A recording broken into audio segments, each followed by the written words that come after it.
একদিন আল্লাহ রাসূল বললেন, সবচেয়ে বদ চোর সালাত চোর, সবচেয়ে বদ চোর নামাজ চোর।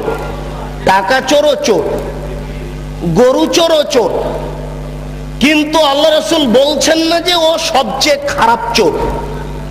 সবচেয়ে নিকৃষ্ট চোর, সবচেয়ে বদ চোর, সবচেয়ে খারাপ চোর হচ্ছে সালাত চোর। সাহাবীরা বললেন, এ কি কথা আল্লাহ রাসূল? মানুষ কি সালাত চুরি করতে পারে? সালাত কি চুরি করা বস্তু? কি বলছেন আল্লাহর নবী, আমরা বুঝতে পারছি না। আল্লাহ রাসূল বললেন, শোনো, মাল্লামি তুমি রুকুহা ওয়া সুজুদাহা, যারা রুকু সিজদা ঠিক মতো আদায় করে না, এরাই হচ্ছে নামাজ চোর, এরাই হচ্ছে সবচেয়ে বদ চোর, এরাই হচ্ছে নিকৃষ্ট চোর। রুকু সিজদা ঠিক মতো আদায় না করলে সালাত হবে না। এক ব্যক্তি মসজিদে ঢুকে 2 রাকাত সালাত আদায় করলো, দেখেন পাশে এই কণ্ঠ আওয়াজটা আসলো কিসের? খুব খেয়াল করে থাকবেন, আশেপাশে 2 জন দাঁড়িয়ে কোনো জায়গাতে যেন গল্প না করে। যে কোনো জায়গাতে 2 জন বসে গল্প করলে সে গল্প ভেঙে দেওয়ার চেষ্টা করুন। একজন মুসল্লি মসজিদে ঢুকে 2 রাকাত সালাত আদায় করে আল্লাহ রাসূলকে সালাম দিল।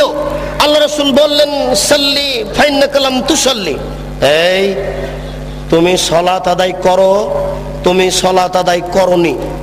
লোকটি আবার সালাত আদায় করলো, আল্লাহ রাসূলকে সালাম দিল। আল্লাহ রাসূল বললেন, সাল্লে, সালাত আদায় করো, ফাইন্নাকা লাম তুসাল্লি, তুমি সালাত আদায় করনি।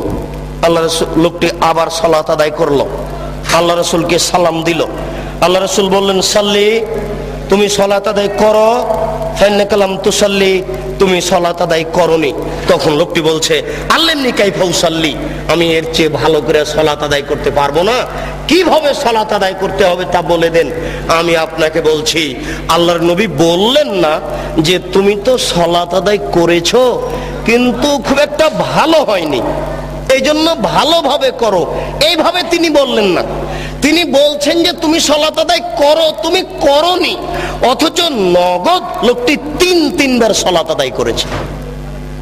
না, আমি মনে হয় বুঝাতে পারলাম না। আল্লাহর নবী তাকে যদি বলতেন যে তুমি সালাত আদায় করেছো, খুব একটা ভালো হয়নি, তাহলে আমরা বুঝতাম যে কিছু নেকি পাবে। কিন্তু সরাসরি একবার না করে দিলেন, তুমি সালাত আদায় করোইনি। বোঝা যাচ্ছে সালাত আদায়ের পদ্ধতিতে ভুল হলে আল্লাহ নেকি দিবেন না, তা আল্লাহ রাসূল নাকচ করে দিয়েছেন। আলী রাদিয়াল্লাহু তাআলা আনহু বলেন, আল্লাহ রাসূল এক বৈঠকে বললেন, শোনো আলী, পূর্ব দিক থেকে কতগুলি লোক বের হবে, তারা এত বেশি সালাত আদায় করবে, তোমাদের সালাত তাদের কাছে কিছুই নয়। তুহকিরুনা সালাতাকুম মা সালাতিহিম, তোমরা তোমাদের সালাতকে তাদের সালাতের তুলনায় একেবারেই কম মনে করবে। সিয়ামাকুম মা সিয়ামিহিম, তারা এত রোজা রাখে, এত সিয়াম পালন করে, তোমাদের সিয়াম, তোমাদের রোজা তাদের কাছে কিছুই নয়, তারা খুব বেশি বেশি সিয়াম পালন করে।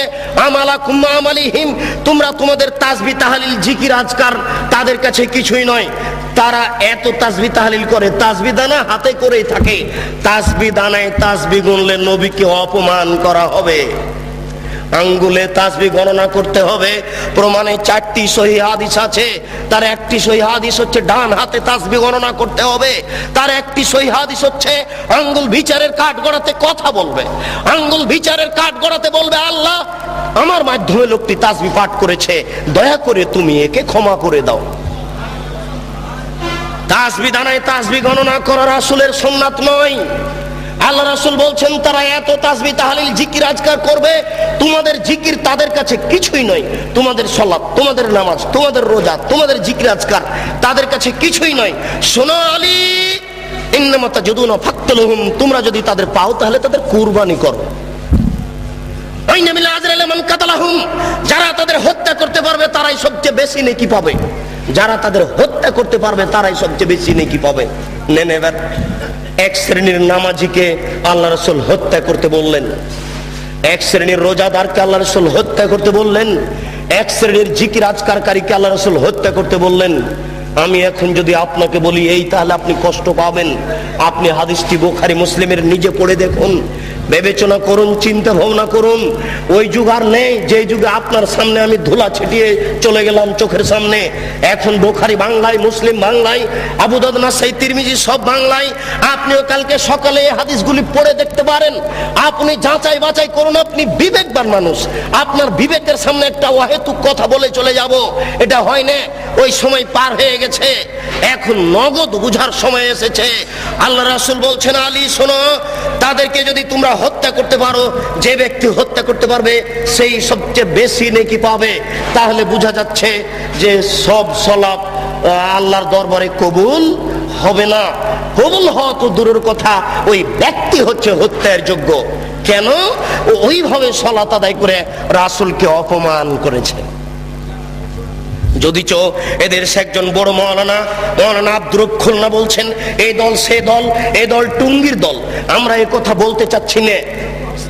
তারা যাই হোক না কেন, যে ব্যক্তি হোক না কেন, আপনার সালাতটা ঠিক হচ্ছে কিনা আপনি এখন থেকে প্রস্তুতি গ্রহণ করুন, এটা আমার অনুরোধ।